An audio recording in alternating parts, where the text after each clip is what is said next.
अरे आप तो घर में बैठे हुए रहते हैं, पासी समाज नीतीश कुमार के घर तक पहुंच गया था विरोध करते करते शराबबंदी का, और आपको पता तक नहीं लगा। कैसा पासी समाज के नेता है आप जी? आप पासी हैं भी कि नहीं? कि राजद के मुसलमान भी कह रहे हैं कि भाई अब हो गया, बनाइए। कांग्रेस बोल ही रही है कि मुसलमान बनाइए। डिप्टी सीएम गलती से इधर से बुला गया लोगों से कि मैंने मुसलमान उस लायक है नहीं है जदयू की तरफ से। तो बहुत बड़ा अपमान भी हो गया मुस्लिम समाज का नेताओं का अब तक जो आते रहे। नीतीश कुमार ने आपको जातीय जनगणना कराकर अपने हाथ जलाकर मौका दे दिया है, आप उसका फायदा उठाइए।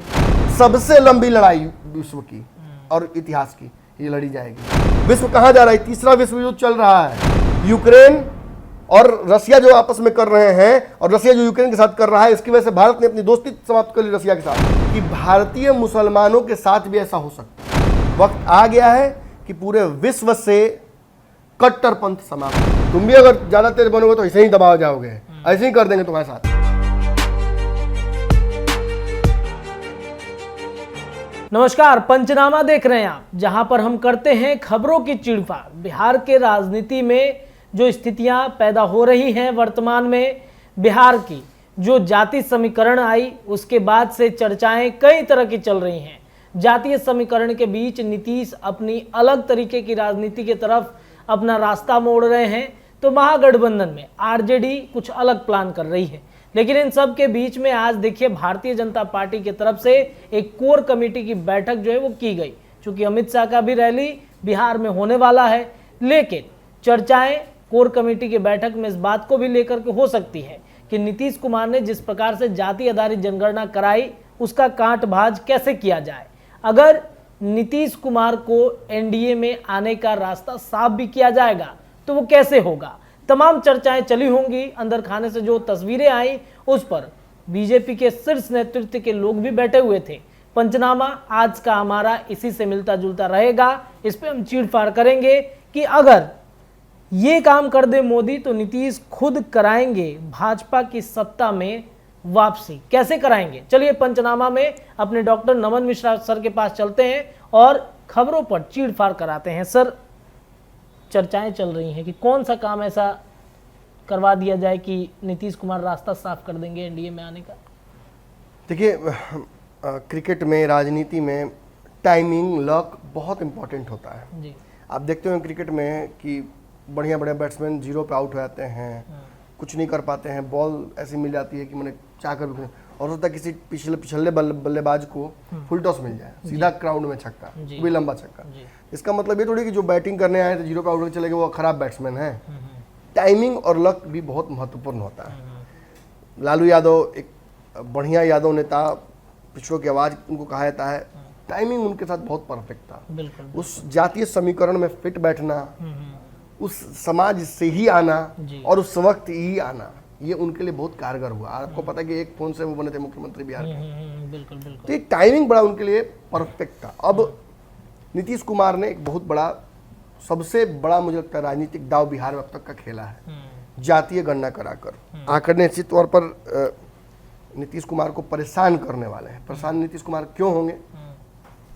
क्योंकि उन्हीं के पार्टी, उन्हीं के समाज, उन्हीं के लोग जो उनके कोर वोटर थे, जो उनके सपोर्टर थे, जो उनके सांसद विधायक, वही ज्यादा नाराज हैं। आप बताइए मुझे कौन सा सवर्ण संगठन पुतला जला रहा है नीतीश कुमार का? कोई नहीं। कौन सा उन्हीं की जातीय समीकरण में पुतला जला रहा है?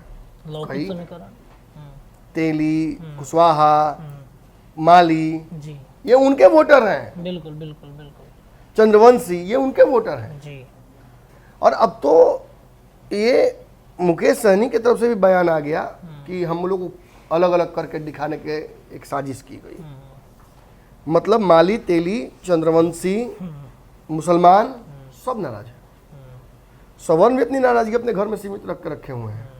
उनको तो वैसे पता था कि उनके खिलाफ क्या होने वाला है। जातीय जनगणना से पहले ही अपना अपना मतलब सिर मुलाए बोले पड़े वाला हाल हो गया था। सारे खुल के नहीं आ रहे हैं। हाँ, खुल के सामने खुल के क्यों आएंगे? खुल के आने वाला है उनकी स्थिति नहीं है। लेकिन सबसे ज्यादा जिस समाज के साथ सवर्णों में मैंने छल उनके हिसाब से हुआ है वो है चित्रगुप्त समाज। कहाँ बोल रहे हैं? कोई एक्टिवली सामने नहीं आ रहा है जी। जो नीतीश की पार्टी छोड़ के भी चले गए हैं वो भी नहीं कुछ बोल रहे हैं जी। जो भाजपा में है वो भी कुछ नहीं बोल रहे हैं। बोल कौन रहा है? महागठबंधन के लोग। कभी चंद्रवंशी बोल रहे हैं, कभी सुनील पिंटू बोल रहे हैं, और बेचैनी इतनी कि पार्टी उनको अपने ही पार्टी में रहते हुए कह रहे वो तो भाजपा का एजेंट है, अरे वो तो फलना एजेंट। आज तेज प्रताप ने कह दिया, गए थे आनंद मोहन मिलने के लिए तेजस्वी से जी जी कि ये तो ना चल बे, ये जो आपने राजपूतों का आंकड़ा दिखाया है तो बहुत गलत है। नीतीश से भी कहा, तेज प्रताप ने क्या कहा, यार दोनों एजेंट है भाजपा का, अब किसका एजेंट भगवान जाने। लेकिन ये तो खबर कंफर्म हमें प्राप्त हो गई कि वो जा रहे हैं अब जदयू के साथ। बहुते लास्ट मोमेंट पे डील गड़बड़ाया, तब हो सकता है फिर भाजपा वाला रास्ता या नए पार्टी बनाने की तैयारी करें। लेकिन अब परिवार सहित जा रहे हैं वो, ये आनंद मोहन लगभग तय है, ये मोहर लग गई इस बात पे। और उसमें किसी मैंने दूसरे नेता का हाथ नहीं है, ना दलन सिंह ना फलना ढिमका किसी का नहीं, ये सीधा नीतीश कुमार से 1-to-1 वाली बात, 1-to-1 डील हुई है जी बिल्कुल। तो आखिर क्या भाजपा के हाथ में आया इस जातीय जनगणना से? हम बार बार कह रहे हैं कि भाजपा के हाथ में गेम है, सही ढंग से खेलिए तब तो। टैलेंटर कितना छक्का मार देगा, 4-5, 10 ओवर तो छक्का लगातार नहीं मारेगा। एक पूरी रणनीति के साथ आपको उतरना होगा, लक उसमें आपका सहयोग कर सकता है। उस दिन देखिए आप, भारतीय टीम में 3 बैट्समैन 0 पर आउट हो गए। कोहली ने भी छक्का चौका उठा दिया था, ऊपर में हवा में कैच चला गया था, गलती से उनका कैच छूट गया। कितना रन मारे, 97-98 रन। क्या हुआ उससे? मैंने जीत गई इंडिया और हार हुई ऑस्ट्रेलिया की। ऑस्ट्रेलिया जीवन भर ये सोचता रहेगा कि अगर वो कैच उठा था, वो अगर शॉन मार्श ने ले लिया होता तो कोहली आउट रहता तो गेम खत्म हो जाता। सच्चाई थी, गेम खत्म हो जाता। लेकिन किस्मत ने कैसे साथ दिया, और उसको फिर किस्मत को कोहली ने कैसे यूज किया। एक मौका मिला कोहली ने, उसके बाद मौका ही नहीं दिया। तो ऐसी ही राजनीति में परिस्थितियों को और मौकों को उठाना होगा। आप ऑस्ट्रेलिया में बैठे हुए हैं कि चंद्रमा पर बैठे हैं, इससे फर्क नहीं पड़ता है। नीतीश कुमार ने आपको जातीय जनगणना कराकर अपने हाथ जलाकर मौका दे दिया है, आप उसका फायदा उठाइए। अब आप प्रदेश अध्यक्ष से बुलवाइए, प्रवक्ता से बुलवाइए, या जिससे बुलवाना है बुलवाइए, नहीं बुलवाना है मत बुलवाइए। इस मौके, इस मुद्दे पर नीतीश कुमार के हाथ जले हुए हैं। नीतीश को इसका फायदा जब भी होगा तो बिहार में नहीं, राष्ट्रीय स्तर पर होगा। आपने देखा आज ही वो ऑडियो वायरल हो रहा था, कुशवाहा समाज का वही लड़का जिसने जलाया था पुतला नीतीश कुमार का, उसको नीतीश कुमार के करीबी मंत्री रहे नेता ने समझाने की कोशिश की। अब हम नाम नहीं लेंगे क्योंकि अरे भाई सबका बड़ा लफड़ा है, हम नाम लेंगे नेताजी पलट जाएंगे। उस दिन पलट ही गए थे नेताजी। जदयू में खासतौर पर पलटने का तो नीतीश कुमार को देख देख पलटता है लोग, सिखा लोग उसी से, टैलेंट वही ना है, इंस्पायर्ड बाय नीतीश कुमार। हाँ, बड़के नेता पलट रहे तो हम भी पलटेंगे, बोल देंगे कुछ पलट जाएंगे, बोल देंगे कुछ पलट जाएंगे। और सच्चाई है। और उतने बड़े कुशवाहा नेता ने फोन जब किया तो उस लड़के ने कैसे बताया, हम कुर्मी के पीछे ना घूमम, तू लोग घूमा, मैं नहीं घूमूंगा, कुर्मी मेरा नेता नहीं हो सकता है, मेरी जाति कम हो गई। तो नेताजी क्या समझा रहे हैं, वो कुशवाहा जाति के हैं और समझा रहे हैं क्या कि तू ही जनता राजनीति, इतना बड़ा जनसंख्या, कितना जनसंख्या हुआ। सोचिए कि यही नेताजी जब जाएंगे वोट मांगने के लिए कुशवाहा समाज में, तो इनको तो ठेंगा दिखा देगा ना कुशवाहा। कि ऑडियो वायरल हुआ था, सुन रहे थे आप ही न थे, कह रहे थे कुशवाहा कम है। तो नीतीश कुमार को यहाँ घाटा हो रहा है। तेली समाज का इतना बड़ा समागम हुआ पटना में, जो सांसद जिस पार्टी के हैं वो मजबूत कर सकते थे। अब इनका तो मोदी से मिलते हुए वीडियो वायरल नहीं हुआ था, फोटो सुनील पिंटू का, तो कैसे आरोप लगा दिया सभी ने कि मैंने कि जब भाजपा में जा रहे हैं। मुझे तो कंफर्म है कि भाजपा वो सीट ले भी नहीं रही है, भाजपा तो सीट आरएलजेडी को दे रही है, सुनील पिंटू को तो भाजपा भी टिकट नहीं देगी। तो फिर क्या है, अरे जतवा समझवा रही तब नु। ये सुनील पिंटू के पीछे तो तेली समाज, जो साहू समाज है, ये रहेगा बनिया समाज, तब ना जीत के आएंगे जी। आप ऐसी टिकट दे दीजिएगा फिर उनको, कोई भी क्यों। अशोक चौधरी कह रहे थे कि दलितों के पिछड़ों की आवाज है हमारे नीतीश कुमार। हाँ, तो आपको भी बनना चाहिए। पासी समाज इतना बड़ा है बिहार में, जाइए वोट लेके आइए। अरे आप तो घर में बैठे हुए रहते हैं, पासी समाज नीतीश कुमार के घर तक पहुंच गया था विरोध करते करते शराबबंदी का, और आपको पता तक नहीं लगा। कैसा पासी समाज के नेता है आप जी, आप पासी हैं भी कि नहीं, ये आपको प्रूफ करना चाहिए नीतीश कुमार को। पहले तो ये साबित करना चाहिए। माली समाज नाराज है, चंद्रवंशी ने कल सब पार्टी के चंद्रवंशी की जगह जुटे थे, क्या लगता है आपको इससे? नाराजगी है उनमें, बहुत नाराजगी है। और ये लोग ईबीसी समाज के हैं। ईबीसी समाज 36-37% है। 36-37% ईबीसी समाज में आप जोड़ दीजिए बिहार के मुसलमानों को, क्योंकि आज आपने डिबेट कराया है कि बिहार में डिप्टी सीएम क्या मुसलमान होना चाहिए। क्या हुआ, राजद के कोटे के लोगों ने भी क्या कहा कि बिल्कुल होना कि चाहिए। धोखा हो रहा है, और जदयू के और राजद के लोगों ने क्या कह दिया कि कोई ऐसा होगा टैलेंटेड तो उसको देंगे। मतलब आज तक बिहार में कोई टैलेंटेड मुसलमान नेता नहीं हुआ है नहीं महागठबंधन के हिसाब से। हिसाब से सबसे ज्यादा जदयू के पहले तो मुसलमानों को ये बात सोच लेने दीजिए, 2 मिनट सोच ले लो, उसके बाद हम लोग फिर बोलेंगे आगे। जी जी जी सोच लें, वैश्विक स्तर पर मुसलमानों की स्थिति का जायजा कीजिए। थोड़ा सा विषयहीन होऊंगा लेकिन होने दीजिएगा मुझे, आप भी थोड़ा पेशेंस रखिएगा। जी। बहुत एजेंडा देखते हैं आप लोग, मैंने देखा है यूट्यूब पर मिलियन मिलियन व्यू चाइनीज पत्रकारों का, गोदी मीडिया का कैसे होता है। एक वो है जो 24 घंटा मैंने इजराइल और फिलिस्तीन की लड़ाई, हमास की लड़ाई में वो इंडियन मुस्लिम्स को डरा रहा है, तुम भी अगर ज्यादा तेज बनोगे तो ऐसे ही दबा जाओगे, ऐसे ही कर देंगे तुम्हारे साथ। ये हड़का रहा है, वो डायरेक्ट नहीं बोल सकता, घुमा के खेल रहा है। और एक चाइनीज पत्रकारों का मैंने देखा, हाय कल एक इजराइल नाम का देश है, 3 दिन पहले उसके बॉर्डर को तोड़कर एक मुस्लिम एक्सट्रीमिस्ट देश के लोग घुस जाते हैं। क्राइम नहीं है ये? नहीं अगर है तो चलिए आगे बढ़ते हैं। वहां जाकर कत्लेआम करते हैं, गोलियां दागते हैं, मोर्टार दागते हैं, सिविलियंस पर हमला करते हैं, मिलिट्री पर नहीं, सिविलियंस पर हमला करते हैं। जी जी महिलाओं को, बच्चियों को, बच्चों को, बुजुर्गों को मारते हैं, और जो बच जाते हैं उसमें से 200-300 को अपनी गाड़ी में लादकर वापस लाते हैं, अल्लाह अकबर करते हुए वापस लेकर बॉर्डर के इस तरफ आते हैं, यातनाएं देते हैं, वीडियो वायरल करते हैं, आसमान से पैराशूट से गोली चलाते हुए उतरते हैं, जी जी नंगा करके महिलाओं का वीडियो बनाते हैं, लाशों के साथ खिलवाड़ करते हैं, और ये सब कुछ धर्म के नाम पर। और इस पर गोदी मीडिया भारतीय मुसलमानों को डरा रहा है, चाइनीज मीडिया देखिए डरा ही नहीं रहा है गोदी मीडिया, वो ये भी स्थापित कर रहा है उसमें मुसलमानों को भी समझना होगा। मैंने देखा सारे मुसलमान देश सपोर्ट कर रहे हैं हमास के इस हमले को, आतंकी हमले को, महिलाओं, बच्चों, सिविलियंस पर किए गए हमले को जायज ठहरा रहे हैं। शर्म से डूब मरना चाहिए। बिल्कुल।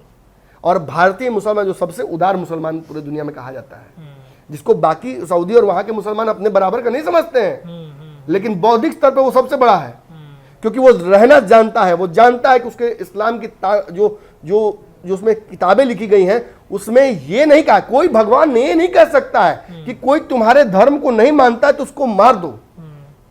ये कैसे कह सकते हैं? राम जी ने कहा है क्या कभी? जीसस ने कहा है? किसने कहा है?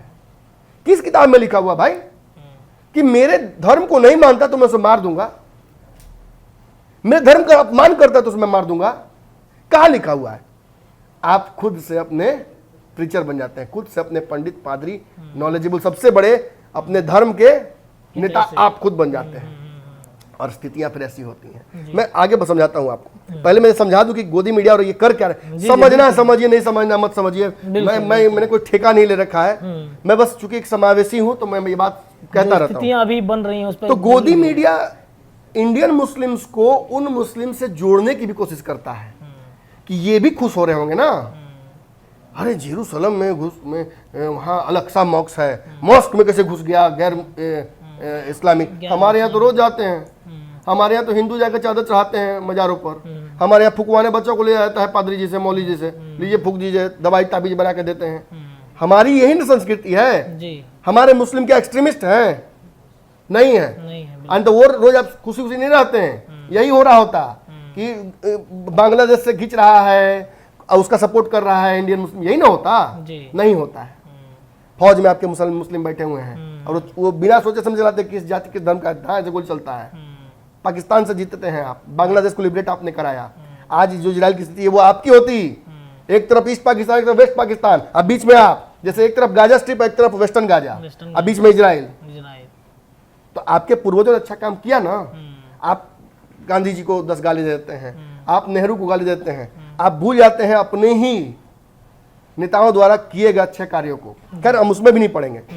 निश्चित तौर पर एक हिस्सा इस लड़ाई में भी इजराइल और फिलिस्तीन से लेना देना नहीं हमारा। मैंने यहाँ पाकिस्तान में आटा घटा हुआ है, भारत में क्रिकेट वर्ल्ड कप चल रहा है, पिच नहीं बढ़िया बना हुआ है, लेकिन चिंताएं क्या है?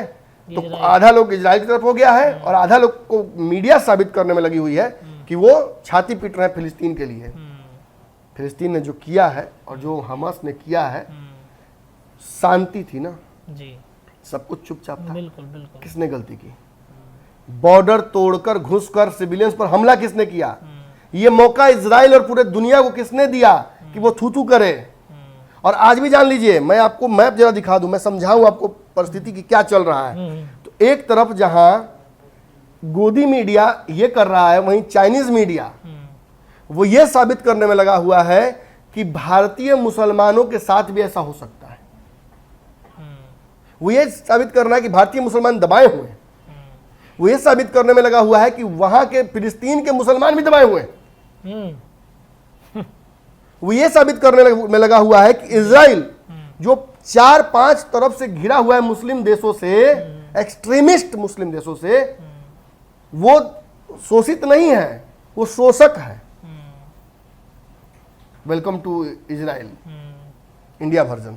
ये चल क्या रहा है? मैं आपको एक मैप दिखाता हूँ। मैप को देखिए, हालांकि जानकारी मेरी उतनी नहीं होगी, लेकिन फिर भी मैं समझाने की कोशिश करता हूँ। मैं बहुत व्यापक तौर पर नहीं समझाता हूँ, मैं ऊपर पर समझाने की कोशिश करता हूँ। आप जो अपनी स्क्रीन पर देख रहे हैं, इसमें जो आप जो पिंक देख रहे हैं ना पार्ट, वो इजराइल है।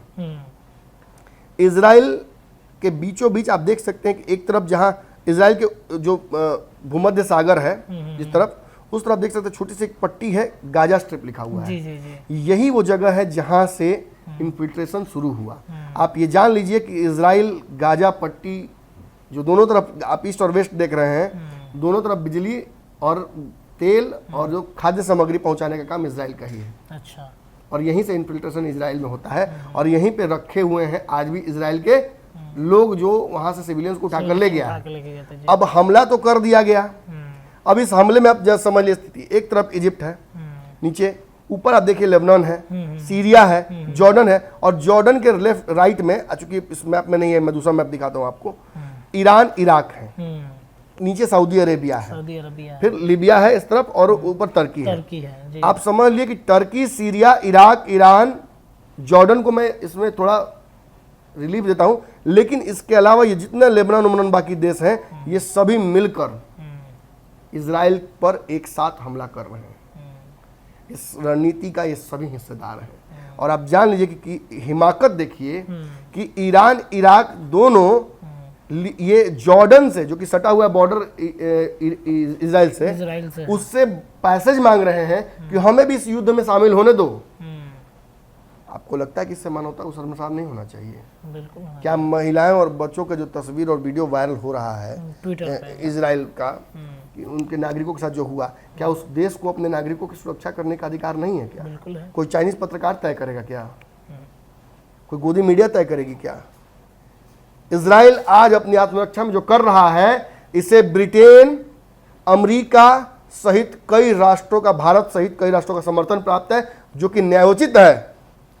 पहला हमला और सिविलियंस पर हमला इन हमास और इन जो मुस्लिम कट्टरपंथी देश हैं, इन्होंने किया है।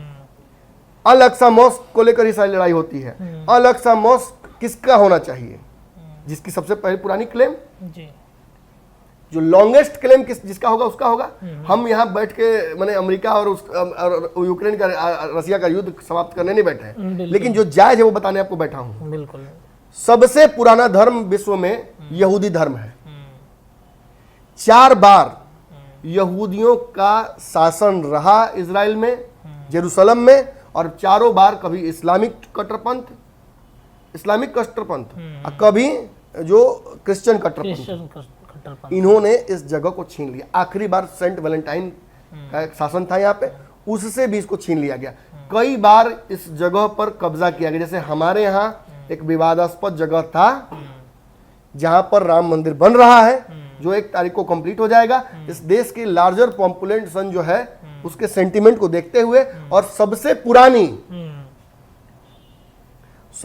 पुरानी जिसका उस पर हक बनता है, उसके हक में फैसला है। हमारे देश के मुसलमान छाती पीट रहे हैं क्या? नहीं। हमारे देश में आतंकवादी घटनाएं हो रही हैं क्या इसकी वजह से? ये जब बन रहा था तब कितना हल्ला था कि ये हो जाएगा, कुछ नहीं हुआ। ये साबित करता है कि पूरे विश्व में सबसे समावेशी मुसलमान हमारे हैं, सबसे बौद्धिक क्षमता अच्छी रखने वाले मुसलमान हमारे हैं, बिल्कुल। क्योंकि हमारे यहाँ शिक्षा का जो भले बहुत बड़ा स्तर नहीं हो लेकिन सबके लिए सुगम है। हम जाति और धर्म देखकर शिक्षा का प्रसार नहीं करते हैं, और सरकार ये स्कीम्स बनाती है तो ये हमेशा अल्पसंख्यकों उनको माने दिमाग में रखकर बनाती है। ये समावेश का एक हिस्सा है। अब जब छोटी छोटी बातें मैं बता दूं आपको, चूंकि सबसे पुराना धर्म वहाँ वो है और उसी धर्म के वहाँ पे अधिकार बनता है। उसके बाद ये भी मान्यताएं की गई कि माने जो पैगंबर थे जी वो वहाँ पर कुछ दिनों तक रुके थे, जी इस वजह से मुसलमानों का भी उस जगह पर हक बनता है। फिर एक समय था जब ये चर्चा हुई कि भाई जो क्राइस्ट थे उनका जन्म भी वहीं हुआ था, तो जेरूसलम तीनों जो धर्म है उनके लिए बड़ा महत्वपूर्ण है। जी, लेकिन पहला और अंतिम क्लेम दोनों उस जगह पर इजराइल के यहूदियों का ही था। अब एक दीवार सी बच गई है, आखिरी बार उसे भी तोड़ दिया गया था। जो यहूदियों का वहां पे स्ट्रक्चर था, आखिरी बार जो हमला हुआ था वो तोड़ दिया गया था। तो जो ज्यूज थे, जीविस हैं, जो यहूदी हैं, उनका वहां धर्म स्थल नहीं रह गया है। स्थल है लेकिन वो ढांचा वो गिरा जा चुका है। अब अल अक्सा मॉस्क उस तरफ है, दीवार के इस तरफ ये है। जब ये पूजा करने बीच में कई बार नॉन मुस्लिम्स की एंट्री वहां बंद करा दी गई थी, लेकिन फिर यूएन में एक मामला सामने आया। फिर यूएन के बाद वहां पे इंटरफेरेंस के बाद वो रास्ता बनाया गया ताकि यहूदी भी अपने ही धर्म स्थल पर जा सके। जैसे कि आपको पता होगा कि श्री राम जन्मभूमि पे मैंने सबको जाने के लिए मनाई थी, हिंदू भी जा सकते थे। इसी तरीके का वहाँ पूरा पैटर्न बना, लेकिन हमने उस तरह लड़ाई नहीं की, हमने बहुत शांतिपूर्ण तरीके से किया। क्योंकि मैं फिर कह दूं कि पहला ईंट पहला पत्थर निश्चित तौर पर वहाँ पे फिलिस्तीन ने फेंका है, तो यहाँ भी यही काम कहीं ना कहीं हो जाता अगर परिस्थितियाँ बिगाड़नी होती तो। लेकिन मुसलमानों ने यहाँ बहुत शांतिपूर्ण तरीके से इस बात को हैंडल किया। और इसी वजह से जब वहाँ अल अक्सा मॉस्क से पत्थर फेंके गए, ये हुआ वो हुआ, और दोनों के बीच में सामुदायिक कंटेंशन बढ़ने लगा, तो ये विवाद बहुत बढ़ गया और किसी के एंट्री वहाँ पर रोक दी गई। जिसके बाद आप समझ लिए अब क्या होता है। अब उस जगह पर जाने के लिए आसपास के जो मुस्लिम कंट्रीज हैं, अपने घर में मस्जिद है, अपने घर बगल में मस्जिद है, वहाँ नहीं जाएंगे। जाएंगे कहाँ? अल अक्सा में। और उसके लिए क्या करेंगे? तो जान ले लेंगे, जान दे देंगे। खूब खुशी खुशी जान लीजिए, खूब खुशी खुशी जान लीजिए। स्थिति सामने है ना, अब सामने स्थिति है। 2 शहरें गाजा की तबाह हो गई, इजराइल ने कर दिया। और इजराइल ने एक बहुत 2-3 बातें जो कहीं समझ लीजिए, ये बहुत जरूरी है। ये केवल बिहार की राजनीति में और देश की राजनीति में फंसे मत रहिए, एजेंडा समझिए। विश्व कहाँ जा रहा है? तीसरा विश्व युद्ध चल रहा है। जी बिल्कुल। यूक्रेन और रसिया जो आपस में कर रहे हैं, और रसिया जो यूक्रेन के साथ कर रहा है, इसकी वजह से भारत ने अपनी दोस्ती समाप्त कर ली रसिया के साथ। ये कितनी बड़ी बात भारत ने की। आज इजराइल का जो मामला है, इस पर रसिया को सपोर्ट करना चाहिए, लेकिन चूंकि जब वो जानता है कि भारत, अमेरिका और ब्रिटेन का एक नेक्सस बन गया है, हमारे सुपर पावर में घुस रहे हैं, चीन का फटा पड़ा हुआ है। चीन इस मुद्दे पर जानते क्या कहता है? चीन जो कि निश्चित तौर पर उसको इजराइल का सपोर्ट करना चाहिए था, वो खुद आसपास गिरा हुआ है कई मुस्लिम कंट्रीज से, एक्सट्रीमिस्ट मुस्लिम कंट्रीज से। वो पाकिस्तान को सपोर्ट करता है तब तक जब तक कि पाकिस्तान बर्बाद ना हो जाए, और एक खींच लेता है हाथ तो पाकिस्तान में आटा चावल की कीमत बढ़ जाती है। दूध महंगा, आटा महंगा, तेल महंगा, बर्बाद करके पाकिस्तान को छोड़ दिया उसने, ताकि वो इंडिया में इन्फिल्ट्रेशन करता रहे और उसका कब्जा बना रहे। जो खेल चीन खेलता है भारत और पाकिस्तान के बीच में, इसको लेकर, कश्मीर को लेकर, कश्मीर में भारत ने कब्जा कर रखा है, वही खेल वो इजराइल के साथ खेल रहा था कि जेरूसलम पर कब्जा कर रखा है इजराइल ने। तो अगर मुस्लिम कंट्रीज जा रही हैं तो ये तो टर्फ वॉर है, टर्फ वॉर है। इजराइल पर आतंकी हमला हुआ है, जापान कह रहा है, टोक्यो कह रहा है, इंडिया कह रहा है, ब्रिटेन कह रहा है, अमेरिका कह रहा है, और ये बाकी मुस्लिम देश कह रहे हैं कि ये अच्छा किया है लेबनान ने, ये अच्छा किया है सीरिया ने, ये अगर टर्की ने किया है तो अच्छा किया है, ये हमस ने किया तो अच्छा किया है, ये गाजा ने किया तो अच्छा किया है, ये ईरान इराक ने किया तो अच्छा किया है, फिलिस्तीन ने किया तो अच्छा किया है। आइए, हमला तो शुरू कर दिया आपने ने, समाप्त। तो अब सीरिया करेगा, माफ कीजिएगा, इजराइल करेगा, ये उसने कह दिया। इजराइल के पूर्व रक्षा मंत्री ने कहा है कि पिछली बार हमने गर्दन पकड़ ली थी, दबाने भर की देरी थी, यूएन नहीं सामने आता तो हम दबा चुके होते। तो यूएन की बात मान के हम चुप रह गए, और उस जेरूसलम में यूएन की पुलिस ही रहती थी, और उसके बाद भी मामला इतना दूर तक बढ़ गया। अब यूएन भी बोलने की स्थिति में नहीं है, और कहीं ना कहीं ब्रिटेन और अमेरिका और भारत, इन 3 सुपर पावर्स ने, ताइवान को मैं जोड़ना चाहूंगा, इनने देकर सपोर्ट इजराइल को ये ताकत दे दी कि इजराइल अब वो गर्दन दबा दे। वक्त आ गया है कि पूरे विश्व से कट्टरपंथ समाप्त हो जाए। अमेरिका अपने फायदे के लिए अफगानिस्तान और इराक और जब बाकी जगहों पर जाकर हमला करता है, पाकिस्तान में घुस के टांग कर ले जाता है या बीच समुद्र में मार देता है उसामा बिन लादेन को, कोई चू तक नहीं बोलता है। आज के नेतन्याहू के जो वहाँ के इजराइल के प्राइम मिनिस्टर हैं, उनके जो रक्षा मंत्री आज के हैं, उन्होंने कहा है कि ये 9/11 की तरह बड़ा हमला है, इस हमले का जवाब हम देंगे और इस हमले का जवाब सबसे लॉन्गेस्ट वॉर से दिया जाएगा। सबसे लंबी लड़ाई विश्व की और इतिहास की ये लड़ी जाएगी। आप समझ लीजिए कि अमेरिका का वहाँ युद्ध बेड़ा पहुँच जाना भूमध्य सागर में इजराइल की तरफ, ये इशारा है कि या तो अमेरिका इजराइल को रोकने के लिए पहुंचा है या सपोर्ट करने के लिए पहुंचा है। तीसरे विश्व युद्ध की शुरुआत हो चुकी है। रसिया चाहता है कि इस युद्ध की जो हो रहा है छोटा मोटा कॉन्फ्लिक्ट, अभी तो छोटा मोटा कॉन्फ्लिक्ट कहा जाएगा इजराइल और फिलिस्तीन के बीच में, इसको युद्ध विश्व युद्ध का दे उपाधि, और हम यूक्रेन के साथ जो यातनाएं किए हैं उसको लोग भूल जाए। तो यूक्रेन भी सपोर्ट में इजराइल खड़ी हो गई। और जान लीजिए कि चीन भी तैयारी कर रहा है ताइवान पर हमला करने का, और ताइवान भी इजराइल के सपोर्ट में है। तो बहुत आसानी से अभी समझाया जा सकता है कि विश्व में कौन सी निगेटिव ताकतें हैं, जिन ताकतों के को समाप्त तो नहीं मैं कहूँगा, लेकिन उनको चेक रखना बहुत जरूरी है। हमारा बहुत पुराना रसिया दोस्त हुआ करता था, लेकिन आज नहीं है। आज नहीं है, बिल्कुल। हम किसी भी ऐसे व्यक्ति के साथ नहीं रह सकते, ऐसे समाज के साथ, ऐसे समूह, ऐसे देश के साथ जो मानवता को नहीं मानता हो, शर्मसार करे। और आज कहीं ना कहीं यही परिस्थिति है। तो ऐसे में मैं बस ये छोटी बात बोलकर यहाँ से ये बोलना चाहूँगा, इस मुझे हटना चाहूँगा। जी जी। भारतीय मुसलमान, भारतीय हिंदू, भारतीय यहूदी, भारतीय क्रिश्चियन, सिख, अभी हम ही तो झेल रहे थे ना। कनाडा के एक पागल प्राइम मिनिस्टर क्या कर रहा था वो हमारे साथ, जस्टिन ट्रूडो, खालिस्तानियों को समर्थन कर रहा है। जी जी। वो आपके देश में आग लगाना चाह रहा है, अमेरिका ने साथ दिया उसका क्या? और आप खुश हो रहे हैं। आप अगर इस बात को लेकर खुश हो रहे हैं कि आपके देश में खालिस्तान की डिमांड चल रही है, तो दे दीजिए ना, बांट दीजिए पूरा देश। पहले भी तो बटा हुआ था, बटा था तब ना आके अंग्रेज हमला करके लूट लिया सब। बिल्कुल बिल्कुल। एक होकर रहना रहिए। इजराइल भी कई जगहों का समूह बनाया गया था एक साथ, और आज इजराइल एक साथ हुआ है, इसलिए ही इजराइल मजबूत है। वरना 6 एक्सट्रीमिस्ट देशों से घिरा हुआ, कट्टरपंथी देशों से घिरा हुआ इजराइल आज अपने नागरिकों के लड़ रहा है। और अगर उसके साथ आप नहीं खड़े तो आप मानवता के साथ नहीं है, आप धर्म के साथ यहाँ नहीं खड़े हो सकते हैं जी। बस मैं इतना ही कहना चाहूंगा इस मुद्दे पे। और याद रखिए, सब लिखा जाता है इतिहास में, हर चीज का जवाब देना होगा। आज जब इजराइल के नागरिक मारे जा रहे थे तो खूब उधर से खुशी मनाई जा रही थी, लेबनान में, हमस में, सब जगह, गाजा में। अब मिसाइल जब गिर रहा है, सबसे बड़ा वहाँ का यूनिवर्सिटी को तबाह कर दिया गाजा का, फिलिस्तीन का, अब छाती पीट रही है वहाँ की महिलाएं। अब वीडियो खूब वायरल हो रहा है, पीटिए। इस युद्ध को आप ही ने न्योता दिया।